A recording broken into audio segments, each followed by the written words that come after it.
আমাদের স্বরাষ্ট্রমন্ত্রী জাহাঙ্গীর সাহেব ইমেজ ভালো হয়ে গেছে তার, কিন্তু তার উভয় সংকট আছে। কেন তার প্রসঙ্গ বলছে?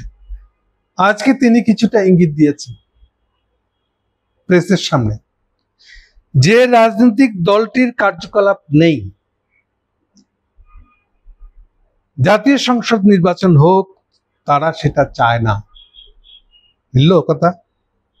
জাতীয় সংসদ নির্বাচন হয়, তারা সেটা চায় না। আচ্ছা, অগ্নিহোত্রীর লাইন মিলে কারা? জাতীয় পার্টি। সাম্প্রতিক যে বিশৃঙ্খলা দেখা গেছে, তার পিছনে এই দলের ইন্ধন থাকতে পারে। মিলে কিছু কথাবার্তা দেখেন, মিলে কিনা বুঝতে পারেন কিনা। তাহলে এখন ইউনূস সাহেবের উপদেষ্টাদের প্রবলেমটা হলো যে তারা এখন উপদেষ্টা হয়ে ফাঁসে গেছেন। ইউনূস সাহেবের সমস্ত দায় তারা তো বলতে পারছে না যে আমার এই দায়ের সঙ্গে আমরা জড়িত না। না বলতে চাইলেও আপনার দায় আছে। লাস্টে তিনি আরেকটা কথা বলছেন জাহাঙ্গীর সাহেব, ফ্যাসিস্ট সরকারের পতনের পরে রাজনৈতিক দলগুলোর মধ্যে ঐক্য ছিল যেটা, সেটা আবার ধরে রাখতে হবে। নীতি বা মতের পার্থক্য থাকলেও জাতীয় স্বার্থের সব দলকে ক্ষুদ্র স্বার্থ ত্যাগ করে ঐক্যবদ্ধ থাকতে হবে।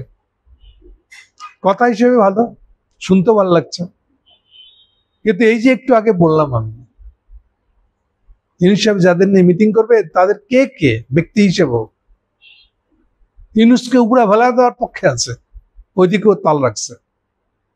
এই খবরগুলো না জানা গেলে মনে হয় না আজকে ইউনূস সাহেব মুরুদ আছে এই তিনজনের সাথে কথা বলে এলে কিছু বুঝতে পারবে। উনি এটাই তো জানেন না যে ওনাকে উপরে ফেলার প্ল্যান আছে, একটা প্ল্যান চলতেছে। সবই অগ্নিহোত্রীময় একটা অবস্থা বাংলাদেশের রাজনীতি এখন। ফলে এই জিনিসগুলো যতক্ষণ খুঁড়ে না দেখবেন, বের করবেন, একে তাকে, এ ওকে, সে তাকে দোষারোপ করতে থাকবে। আর আরেকটা বিশাল ইঙ্গিত তৈরি হয়ে গেছে। ইঙ্গিতটা হলো এই, যেটা একটু আগেও বলেছে, আবার মনে করে দিই, এটা শুধু নুরু মার খেয়েছে এটা না, নুরুর মাথা ফাটছে, নাক ফাটছে, এটুকু না। আগামী দিনে যারা রাজনীতিবিদ, যারা নিজেদেরকে রাজনীতির মাঠে দেখতে চান, সেটা এখন ওই সিট ভাগাভাগির আলাপের মাঠ হোক আর যেটাই হোক না কেন, আপনারা খুব বেশি দূরে না নুরু থেকে। কোন দিকে যাবেন? অগ্নিহোত্রীর পক্ষে না বিরুদ্ধে? যেদিকে যান মেরে খাবেন, কারণ অলরেডি আপনারা পতাকা উড়াইছেন একবার অগ্নিহোত্রীর পক্ষে। অগ্নিহোত্রী আপনাকে কিচ্ছু দিবে না, জাস্ট ব্যবহার করবে। অগ্নিহোত্রী আর তার কাউন্টার পার্টের প্ল্যান হলো এটা, আপনাদেরকে ব্যবহার করবে ইউনূসকে উপরে ফেলার জন্য। আপনি লিখে রেখেন, এটাই করবে। আপনাদের বাঁচবার একটাই পথ, একটাই পথ, ইন্ডিয়ান হেজিমনিকে উপরে ফেলে দেওয়ার সিদ্ধান্ত নেন। ইন্ডিয়ান হেজিমনিকে উপরে ফেলার সিদ্ধান্ত নিয়েছিল বলেই এই সেনাবাহিনীদের মধ্যে somebody, A group of people, যারা এখনো পর্যন্ত ডমিনেট করে, তারা হাসিনাকে উপরে ফেলতে পারছিল এটার কারণে। যারা ভেসিলেটিং, পিছলায় যায়, তারাও তাদের অধীনে চলে যেতে বাধ্য হয়েছিল অন্তত 3 থেকে 5 তারিখের 5 আগস্টের সময়ের ভিতরে। এখন সময় আসছে আবার একটা সিদ্ধান্ত নেওয়ার। যারা পিছলায় চলে যাবেন ভাবছেন, তারা কেউ বাঁচবেন না। যান নিয়ে টাকাটা মুশকিল হয়ে যাবে আপনাদের জন্য, বিশেষ করে যারা 2 দিকে পা দিচ্ছেন, তাদের উপরে সবচেয়ে বড় চোটপাটটা। আপনি যেদিকে যাবেন মার খাবেন, যে পক্ষে যান অপরপক্ষ মার দিবে আপনাকে।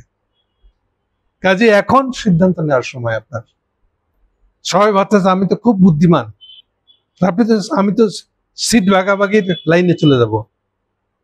যেমন ধরেন যে ইউনূস সাহেব ভাবতেছে আমি তো সিট ভাগাভাগির প্ল্যান দিয়ে ইলেকশন করে ফেলবো প্ল্যান করছিলাম, আপনারা চলে আসেন, তাই তো হয়ে গেল না।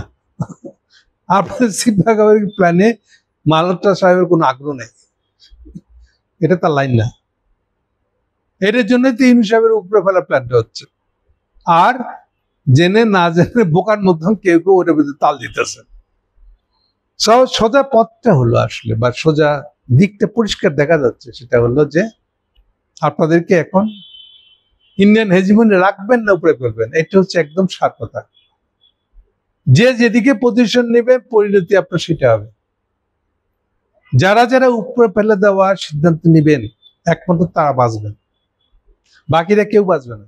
দুদিন আগে আর পরে এই তফাৎটা হবে বড় জোর, সব মারা যাবেন, মাঝখানে পড়ে মারা যাবেন। একমাত্র তারা বেঁচে যাবে যারা সাহসের সাথে ইন্ডিয়ান হেজিমনি উপরে ফেলার আরেকবার সিদ্ধান্ত নিতে পারবেন। এটাই আমার মূল কথা, শেষ কথা। Thank you.